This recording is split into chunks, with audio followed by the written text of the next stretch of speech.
Laughter is a strange thing. It's supposed to be the sound of joy, but on the worst day of my life, it sounded like 1,000 tiny shards of glass being scraped across my soul. It wasn't a single booming laugh, but a cascade of snickers, titters, and one loud, braying guffaw from the man who had just fired me. That was the sound that followed me out of the office, a soundtrack to my personal walk of shame. I clutched the cardboard box to my chest. Its contents: a sad collection of a chipped coffee mug, a wilted desk plant, and 5 years of my life, feeling impossibly heavy.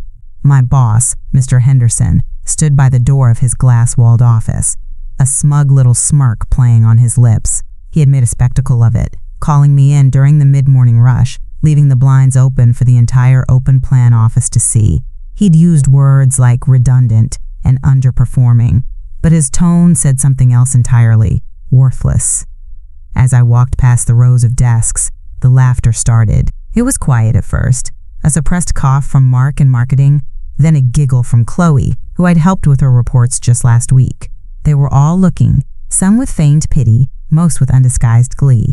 There were sharks who had smelled blood, my blood, and were thrilled it wasn't them. Mr. Henderson's booming laugh was the final nail in the coffin, a signal to everyone else that it was okay to join in. Only one person didn't laugh. Sarah from the design team just looked down at her keyboard, her silence a tiny, solitary island of decency in an ocean of cruelty. I didn't say anything. I just kept walking, my face burning, each step an eternity. The elevator doors felt like a sanctuary, and as they slid shut, cutting off the noise, I finally let out the breath I hadn't realized I was holding. The silence was almost as deafening as the laughter had been. Sitting in my car in the parking garage, the box on the passenger seat like a tombstone, I didn't cry. I just replayed the scene, the smirks, the whispers, and above all, the satisfied, cruel expression on Mr. Henderson's face. He thought he'd broken me. He thought he had the final say on my worth. It was in that moment, with the echo of their mockery still ringing in my ears, that I made a quiet promise to myself. I didn't know how and I didn't know when, but I knew that one day the laughter would stop, and I would be the one to silence it. That promise echoed in the hollow space of my car, a tiny spark in a vast darkness. But promises don't pay rent. They don't put food on the table, and they certainly don't cover the one expense that made my blood run cold just thinking about it. My phone buzzed on the passenger seat, right next to the box of my failed career. It was a text from my sister, Lily. Back quote, "Thinking of you. Hope you're having a better day than this boring textbook. Love you." Back quote. A picture was attached, her smiling face peeking over the top of a massive organic chemistry book. Her smile was the one thing in the world that could cut through any darkness, but today it was a gut punch. My fingers trembled as I looked at it. Lily was my world. And she was sick, not in a way that most people would notice. She was brilliant and funny and full of life, but a chronic condition hung over her, one that required a new, experimental treatment that our insurance barely touched. My redundant job was the only thing keeping those treatments and that smile going. Suddenly, it wasn't about my pride anymore. It wasn't just about the humiliation. Henderson, with his braying laugh and smug satisfaction, hadn't just fired me. He had, in his casual cruelty, taken a baseball bat to the most fragile and important thing in my life. He didn't know it, of course. To him, I was just a number on a spreadsheet, a piece of office furniture he'd grown tired of. But the consequences of his little power trip were a tidal wave threatening to drown my family. The laughter wasn't just mockery now. It was the sound of a countdown timer on Lily's health. That drive home was the longest of my life, the city lights blurring through unshed tears of pure, cold panic. I'm sure some of you listening know that exact feeling, the one where the floor doesn't just fall out from under you, it vaporizes. If this story is hitting a little too close to home, do me a solid and hit that like button, and maybe subscribe, because what I did next, well, it all started with that text from my sister. It was the inciting incident for the rest of my life. Staring at her picture, I updated the promise I'd made to myself in that parking garage. it wasn't enough to silence the laughter. I had to become so successful that their laughter would be nothing but a forgotten whisper. I had to win for Lily. The next 2 weeks were a blur of frantic energy. I polished my resume until it shone, wrote cover letters that could have won literary awards, and networked with the desperation of a drowning man reaching for a life raft. The savings account, my tiny buffer against disaster, was shrinking at an alarming rate. Every time I transferred money for Lily's copay, a piece of me withered. I'd plaster on a brave face for our video calls, telling her everything was fine, that I was just exploring some exciting new opportunities. The lie tasted like ash in my mouth. Then, a breakthrough. A company I'd admired for years, a direct competitor to Henderson's firm, called me for an interview. It was a senior position, a step up from my old role. The interviews went perfectly. I clicked with the team, my ideas were met with enthusiasm, and the final conversation with the hiring manager felt less like an interview and more like a welcome party. They were going to make an offer. I could feel it. All they needed were my references. I floated out of their office, the first real hope I'd felt in weeks warming my chest. I could see the path forward. I could keep Lily's treatments going. I could breathe again. The call came 2 days later. It wasn't the effusive hiring manager. It was a clipped, formal voice from HR. The position had been filled. No explanation. Just a sterile, corporate, "We wish you the best in your future endeavors." The hope didn't just vanish. It was ripped out of me, leaving a raw, gaping wound. It didn't make sense. It had been a sure thing. I called the hiring manager back, my voice shaking, and left a polite, confused voicemail. She never called back. Something was wrong. Deeply, fundamentally wrong. My salvation, if you can call it that, came from an unexpected place.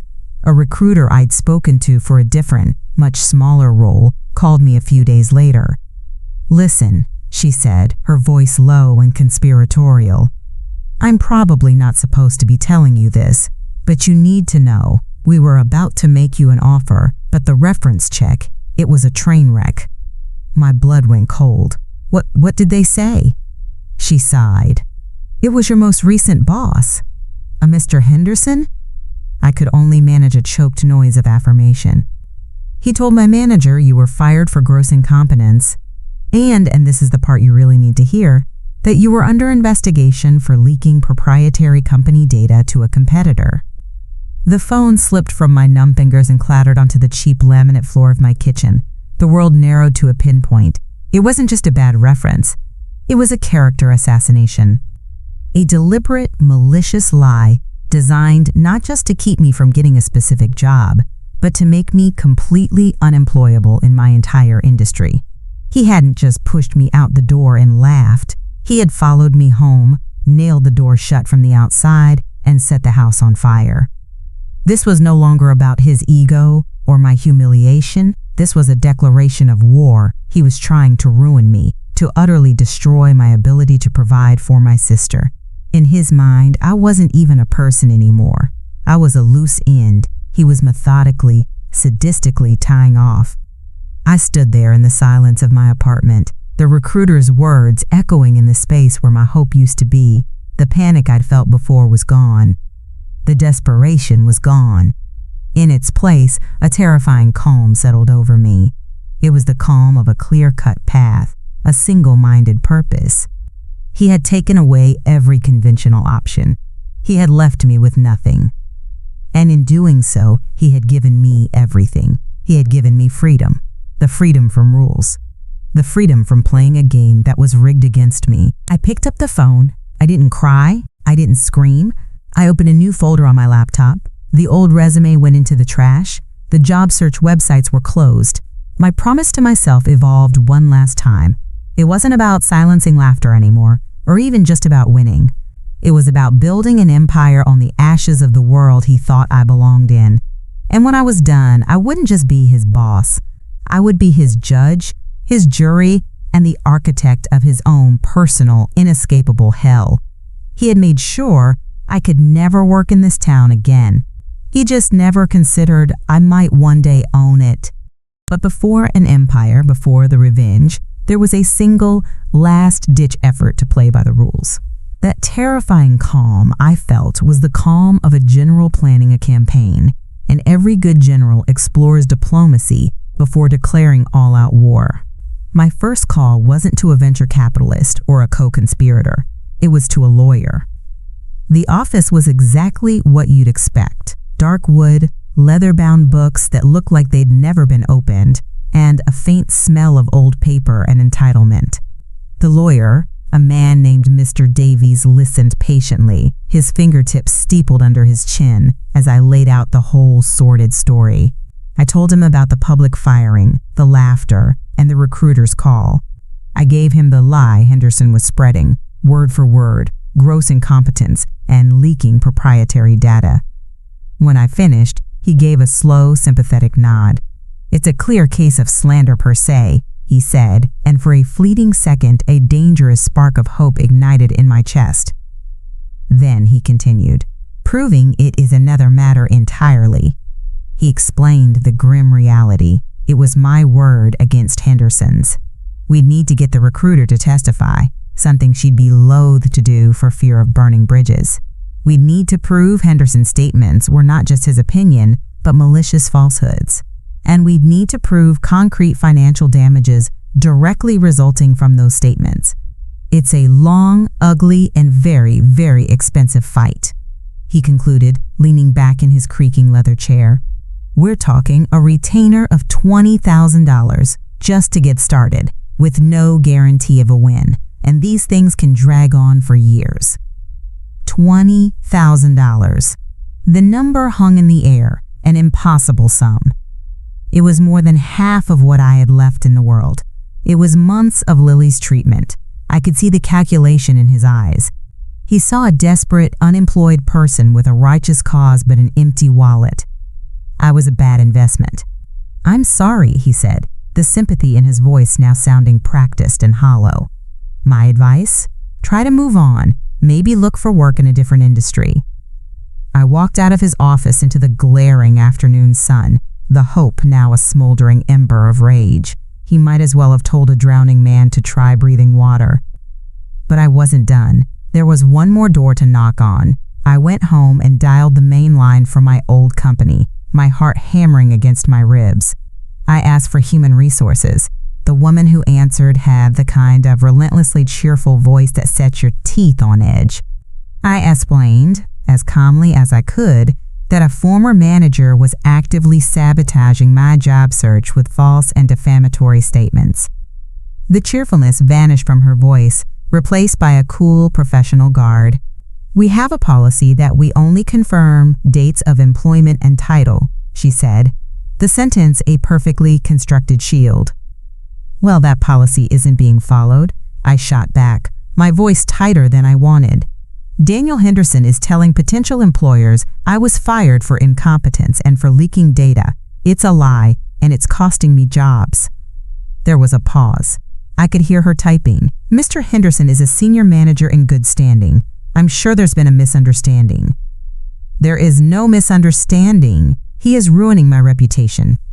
"We will look into the matter," she said, her tone making it clear that look into the matter was corporate code for shred this complaint and forget this call ever happened. She was protecting the company. She was protecting the manager. I was an outsider, a problem to be managed, a liability to be dismissed. Before I could protest further, she hit me with the final, soul-crushing blow. "We consider this matter closed." The line went dead. I sat there, holding my phone, listening to the dial tone. That was it. The system, the one I had paid into, the one I had trusted, had slammed the door in my face. The law was too expensive. HR was a fortress designed to protect its own. There was no one to appeal to, no adult in the room to make things right. The rules were a lie, a comforting story we tell ourselves until we're the one who actually needs them. And in that moment, the fear came back, colder and sharper than ever. I saw Lily's face, her smile, and the calendar in my head just kept flipping forward, each page a bill I couldn't pay. I was trapped. Henderson hadn't just set my house on fire. He had convinced the fire department it was a condemned building and handed them a book of matches. I stared at the dead phone, the dial tone a flat, mocking drone. That was it. The last door had been slammed and bolted. The system had not only failed, it had actively sided with my tormentor. I was alone. The cold dread that had been creeping at the edges of my consciousness now flooded in, a paralyzing tide. I couldn't get a job. I couldn't sue. I couldn't even get HR to listen. My savings were a lit fuse, burning down toward an explosion that would devastate Lily's life. For the first time since this whole nightmare began, I felt the sharp, stinging prick of tears. I was utterly, comprehensively beaten. The next few days were a gray fog. I'd wake up, stare at my laptop, and see only dead ends. The walls of my small apartment felt like they were closing in, each unpaid bill a new brick in the wall. My safe space had become a prison cell. Then, one afternoon, the buzzer rang. I wasn't expecting anyone. I ignored it, but it rang again, a long, insistent blare. Annoyed, I trudged to the door and pressed the intercom button. "Who is it?" A clipped, professional voice crackled through the speaker. "Courier service. Package for you." A few minutes later, I was holding a stiff, legal-sized envelope. It was from the law firm that represented my old company. My stomach twisted into a knot. I tore it open with trembling hands. It wasn't a lawsuit. It was worse. It was a cease and desist letter. The dense, jargon-filled paragraphs laid out a chilling narrative. It formally accused me of being terminated for performance issues and suspicion of corporate espionage. It claimed the company had reason to believe I had retained, quote, proprietary documents, client lists, and trade secrets. It demanded I immediately return any and all company property, digital or physical, and this was the killing blow. It warned me that any attempt to seek employment with a direct competitor would be viewed as evidence of my intent to misappropriate their intellectual property, and they would pursue all available legal remedies to the fullest extent of the law. I had to read it 3 times before the full, sadistic genius of it sank in. Henderson had done this. This wasn't just a rumor whispered to a recruiter anymore. He had used the company's legal department to make his lie official. He had put a formal, documented threat on paper and delivered it to my front door. It was a poison pill. Any potential employer who did their due diligence would see this accusation and run. He hadn't just blacklisted me, he had put me in a legal cage. He was telling me I wasn't allowed to work in my own field. Not anymore. Not ever. I sank onto my sofa, the letter rattling in my hand. He had invaded my home. This piece of paper was his proxy, sitting in my living room, telling me what I could and couldn't do. The fear was gone. The sadness was gone. Even the rage was gone, burned away into something cold and pure and diamond hard. He thought this was checkmate. He thought he had taken away all my moves. But as I stared at the words, proprietary documents, client lists, and trade secrets, a new path began to form in my mind, a path he had inadvertently illuminated for me. He was accusing me of having the very tools I would need to build a rival company. He was right about one thing. After 5 years, I did know their clients. I knew their strategies. I knew their weaknesses. I knew where the rot was because I had seen it up close. He had just reminded me of the arsenal I had stored in my own head. He had made it impossible for me to work for anyone else, so I would work for myself. He had threatened to sue if I joined a competitor, so I would become a competitor. I stood up and walked to my desk. The cease and desist letter, his declaration of total war, I didn't throw it away. I smoothed it out and pinned it to the wall above my monitor. It would be my mission statement, my motivation. I opened a fresh document on my laptop, the screen a blank, hopeful white. At the top, I didn't write a cover letter or a resume. I wrote a title, Business Plan, and under that, I typed the name of my new company. I named it after the one person in that office who hadn't laughed, the one person who showed me a flicker of decency. I called it the Sarah Project. A year can change everything. It can turn a prison cell of an apartment into a corner office with a view of the entire city. It can turn a cease and desist letter from a threat into a trophy. That piece of paper, yellowed and curled at the edges, was the first thing I'd put on the wall of my new office. It was a better motivator than any inspirational poster. The Sarah Project didn't start with a bang. It started with a whisper. It started with me, hunched over my laptop for 18 hours a day, fueled by cheap coffee and pure, unadulterated spite. Henderson had accused me of having their client lists and trade secrets. The irony was, I didn't have any documents, but I had something better, 5 years of memory. I remembered which clients were always complaining about being overcharged. I remembered which projects were chronically mismanaged. I remembered the name of the executive at their biggest account who hated Henderson's golf jokes. My first call was to that executive. I didn't pitch him a company. I pitched him a solution to a problem he didn't even know he could solve. I knew his company's pain points better than his own account manager did. 2 weeks later, the Sarah Project had its first client. It was a massive one, the kind of anchor that lets you build a real business. When the news got back to Henderson's firm that they'd lost the account, the shockwave was seismic. From there, it was a domino rally of my own design. Every success for my company was a direct blow to theirs. Every client I won was one they lost. I worked with a single-minded, terrifying focus. I hired the smart, overlooked people, the ones who, like me, had been dismissed or undervalued.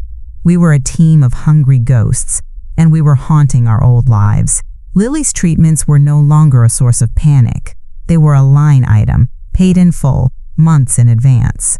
Her smile in our weekly video calls was no longer a gut punch of fear, but a beacon of victory.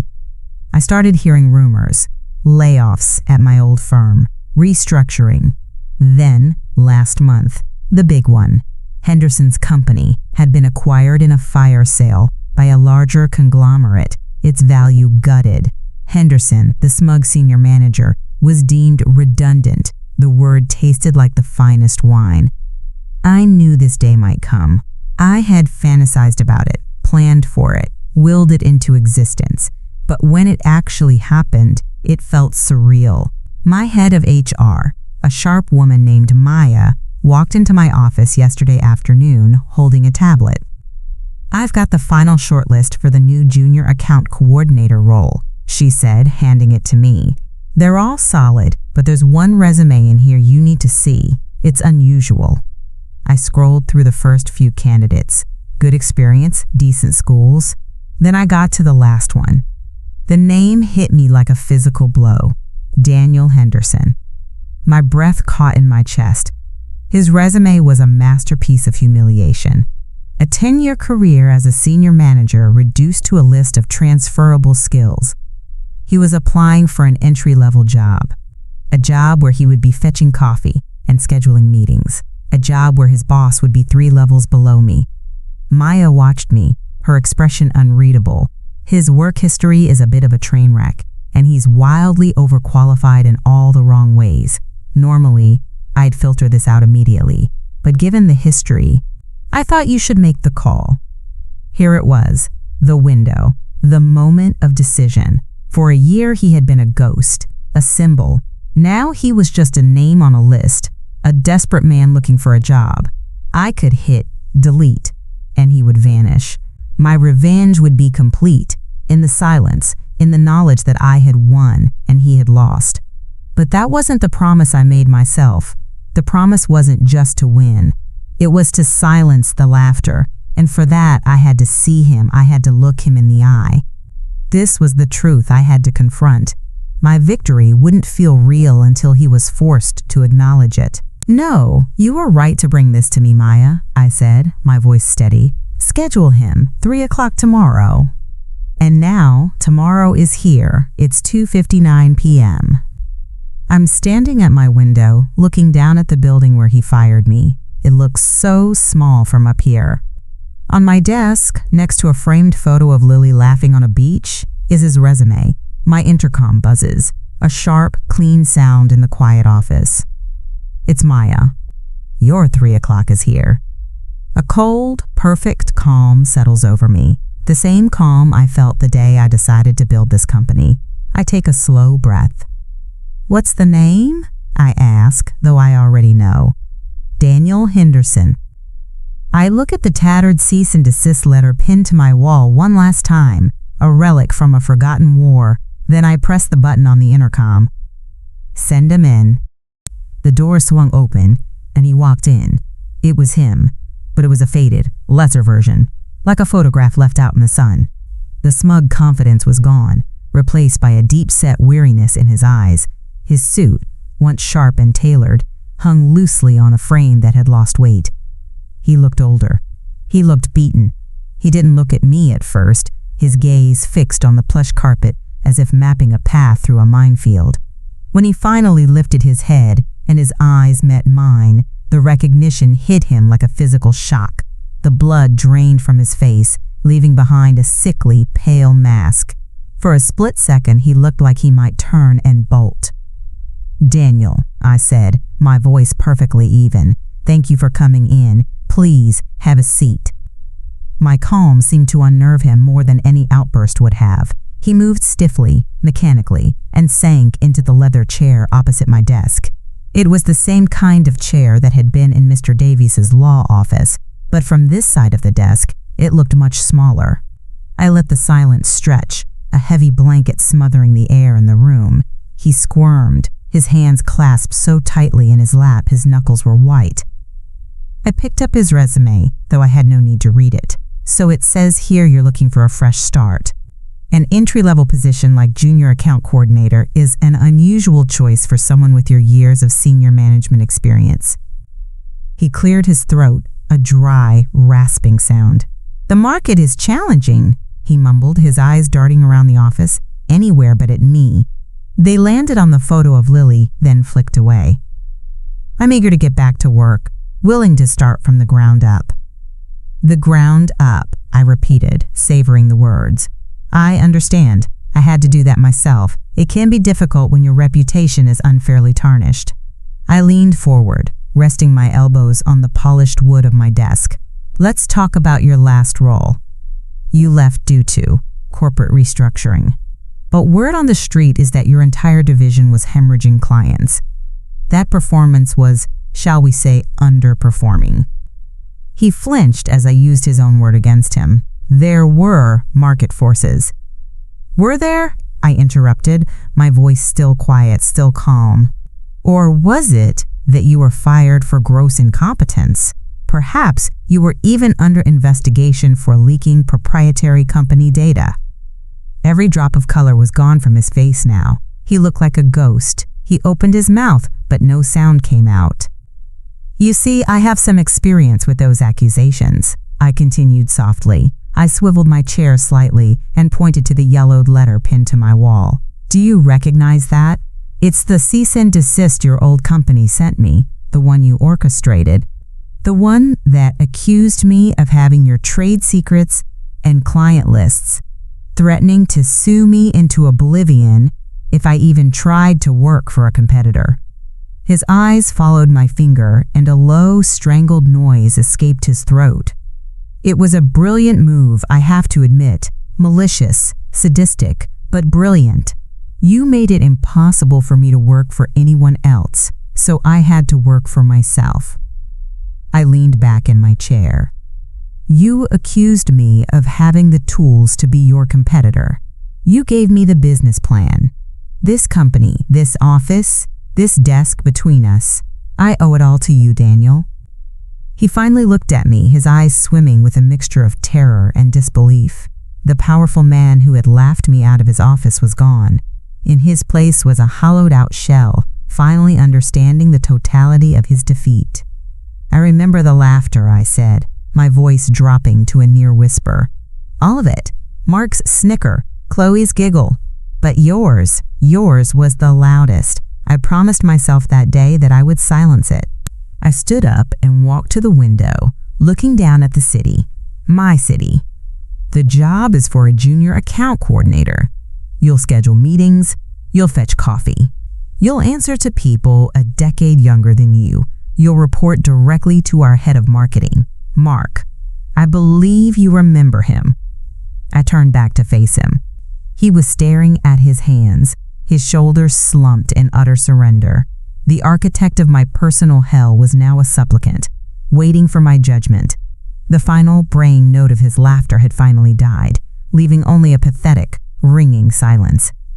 I sat down behind my desk, the source of all power in the room. "The position is yours if you want it."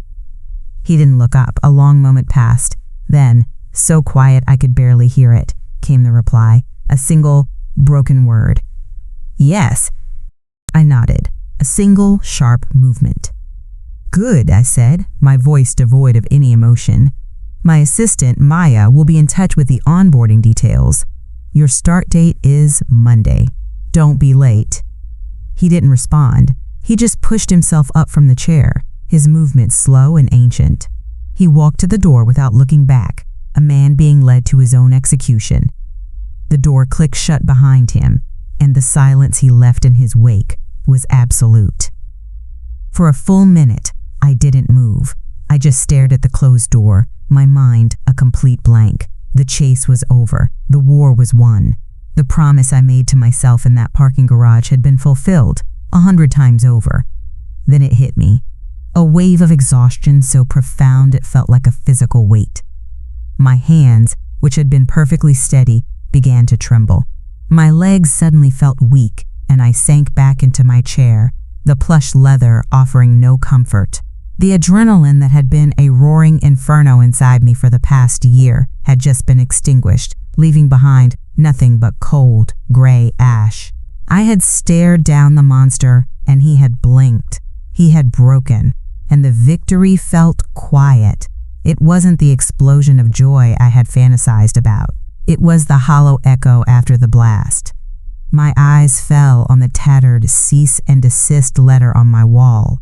That piece of paper was the evidence I had tried to present to a system that wouldn't listen. The lawyer who wanted a fortune, the HR representative with her corporate shields. They were the guardians of a game I was never meant to win. They had told me to move on, to accept my fate. They had upheld a system that protected the powerful and crushed the powerless. So I had built my own. This office, this company, Henderson's broken yes echoing in the quiet, this was the system finally working, not their system, mine. I hadn't needed a judge or a jury because I had become both. The evidence wasn't a legal document to be argued over. It was the profit and loss statement of a dying company and the desperate resume of the man who had ruined it. The verdict wasn't a settlement check. It was a job offer for a junior coordinator. It was the ultimate judgment, delivered not by a court of law, but by the undeniable, ruthless laws of the market he had once mastered. I reached out and picked up the framed photo of Lily. She was laughing, truly laughing, on a beach we'd gone to last month, a trip I could afford without a second thought. Her treatments were secure. Her future was bright. The laughter that mattered, her laughter, was safe. The laughter that had haunted me, Henderson's cruel, braying laugh, was finally silent. I had silenced it. And in its place was only the quiet hum of my company, my empire, my justice. It was the sound of a promise kept. That night, sleep didn't come. I sat in the dark of my living room, the sprawling city lights glittering through the floor-to-ceiling windows, a universe of silent, distant fires. The glass of expensive scotch in my hand was sweating, untouched. I should have been celebrating. I should have been feeling the catharsis, the righteous, soaring triumph I had replayed in my mind 1,000 times. Instead, all I felt was the profound, unsettling quiet. The engine that had driven me for a year, that pure, diamond-hard rage, had sputtered and died the moment Henderson whispered, yes. I had spent every waking moment focused on a single point on the horizon, and now that I had reached it, I found myself adrift in a vast, empty ocean. The victory was a fact, a line item in the ledger of my life, but the feeling was absent. I stood up and walked through my apartment, a place I had barely registered as a home. It was a showroom, a testament to success. The furniture was minimalist and expensive. The art was abstract and imposing. It was the kind of place the person I had wanted to become would live. But standing there, I felt like a trespasser, a ghost haunting someone else's life. My reflection caught me by surprise in the dark glass of the window. A stranger looked back at me. Their eyes were tired, their face a mask of control. There were no laugh lines. When was the last time I had truly laughed? Not a smirk of satisfaction at a competitor's failure, not a dry chuckle at a grim irony, but a real, spontaneous laugh? I couldn't remember. The sound that sparked this inferno, the sound of laughter, had become a poison. It had fueled me, yes, but it had also contaminated everything. A few weeks ago, Maya had told a genuinely funny story in a team meeting. Everyone had laughed. I had smiled. I had registered the humor, but the physical act of laughing felt like a foreign language. The muscle had atrophied. Or worse, it had been rewired. Now, the sound of it, any of it, put my teeth on edge. It was a trigger, a warning siren that my subconscious mind could no longer distinguish from a threat. I had silenced my enemy's laughter, but in the process, I had silenced my own. That night, when I finally collapsed into bed, the nightmares started. They weren't about being fired. They were worse. In my dream, I was in my office, behind my desk. Henderson walked in, just as he had, but he wasn't beaten. He was smiling that old, smug smile. He pointed at me, and then he let out that booming, braying guffaw. And then Mark laughed. And Chloe, and then Maya, my own head of HR, joined in. They all stood there, pointing and laughing, their faces contorting with cruelty as my beautiful office began to shrink, the walls closing in, the glass cracking under the pressure of their mockery. I woke up gasping for air, my heart hammering, the phantom sound of laughter echoing in my silent, empty bedroom. The trauma wasn't gone. I had just given it a corner office and a city view. Henderson's first day was Monday. I spent the weekend haunted by the echo of his broken yes and the phantom laughter from my nightmares. The hollowness in my chest had become a permanent resident. I had won. I had achieved the impossible. So why did I feel like I had lost something essential along the way? The victory felt sterile, personal, and ultimately small. It had fixed my problem, but the broken machinery that created it was still churning, ready to chew up the next person who stumbled. I thought of Mr. Davies in his stuffy, leather-bound office, his voice dripping with practiced sympathy as he quoted an impossible retainer. He hadn't just denied me legal recourse, he had validated Henderson's power. He was a gatekeeper to a justice system with a cover charge I couldn't afford. He was part of the problem. On Monday morning, I didn't go to the office. I had no desire to watch Henderson's first day, to see him fetch coffee for Mark. The thought of it brought me no pleasure, only a sour taste in my mouth. Instead, I called Maya. "I need you to schedule a meeting for me," I said, my voice crisp. "I want to see the senior partners at Davies, Finch, and Abernathy. Tell them the Sarah Project is looking to retain a new primary legal counsel for all corporate matters. It's a 7-figure annual contract." "Done," Maya said. I could hear her typing. "Any partner in particular?" "All of them, if they're smart," I replied. "But there's one man I need you to ensure is in that room, a Mr. Davies. I believe he's one of their junior partners." 2 days later, I was walking back into that same office. The smell of old paper and entitlement was exactly as I remembered. This time, however, I wasn't alone and desperate.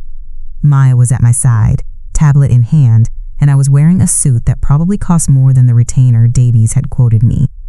3 partners were waiting, 2 silver-haired men in their 60s, and, standing slightly behind them, Mr. Davies. He looked the same, perhaps a bit more tired. He gave me a polite professional smile, with no flicker of recognition. To him, I was just another potential client, another folder on his desk.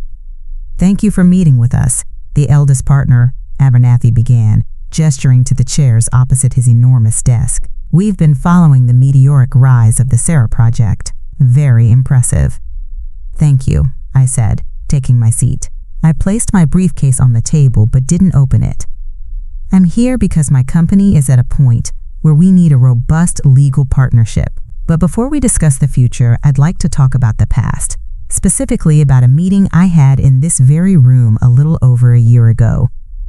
I turned my gaze directly to Davies. A flicker of confusion crossed his face.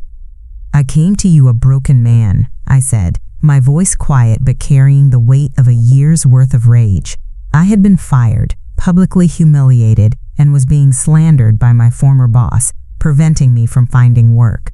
I had a sick sister whose medical treatments depended on my income. I told you all of this.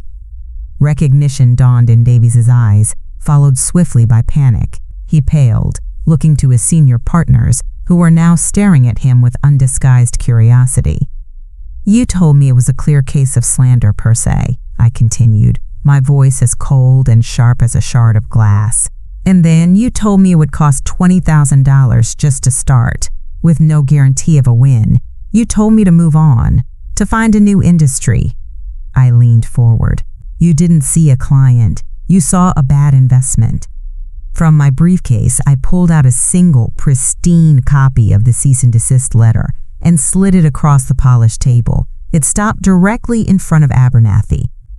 My slanderer wasn't content with whispers. He had his company's legal team put his lies on paper. "This is the proof you told me would be so difficult to obtain." They sent it directly to my home. Abernathy picked up the letter, his brow furrowed. Davies looked like he was about to be sick. "I did what you told me to do, Mr. Davies. I moved on. I couldn't work for a competitor, so I became one." The man whose lies are detailed in that letter, Daniel Henderson, started work at my company on Monday. He's a junior account coordinator. The silence in the room was deafening. Abernathy put the letter down, his expression grim. He understood.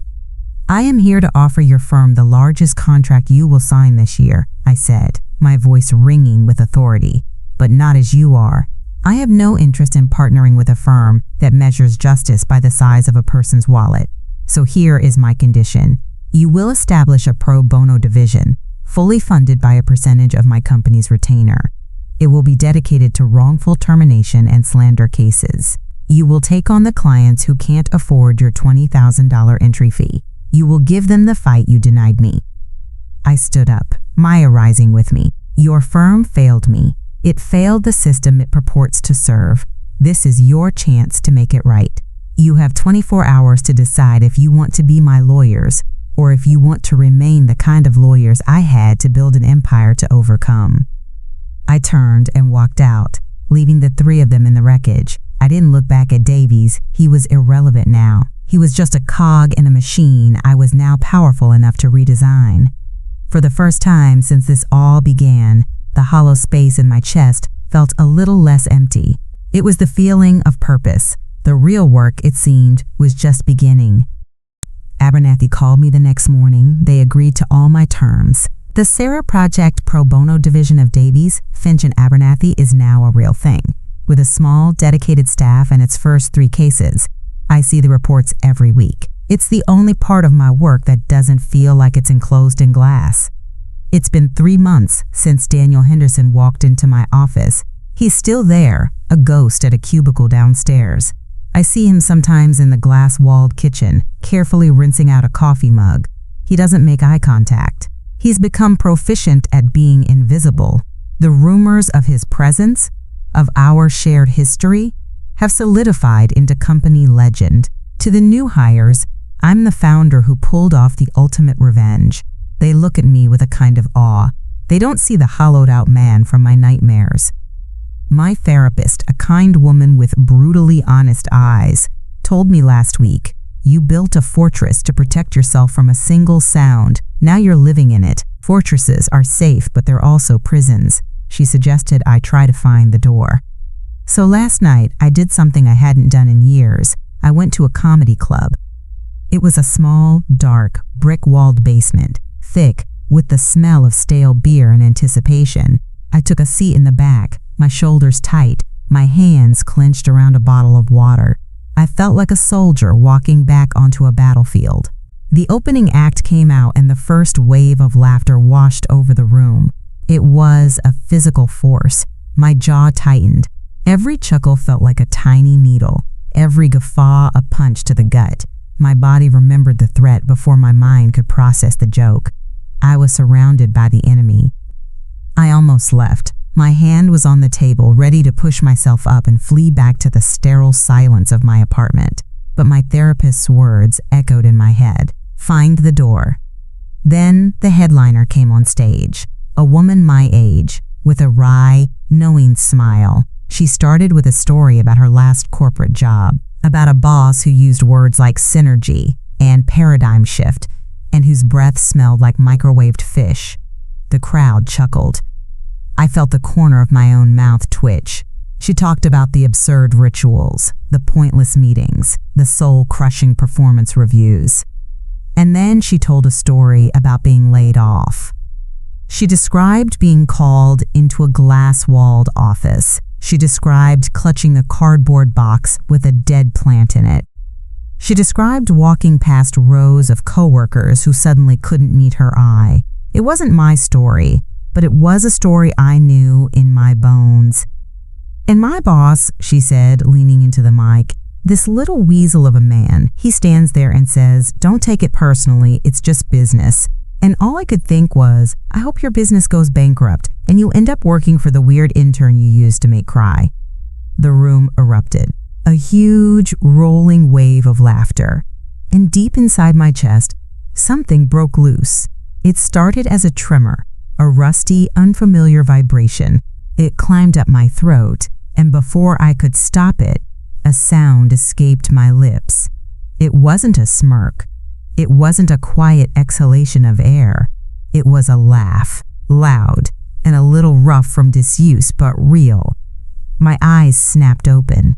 I looked around the room, at the faces of the strangers around me, all of them sharing in this moment. They weren't laughing at her.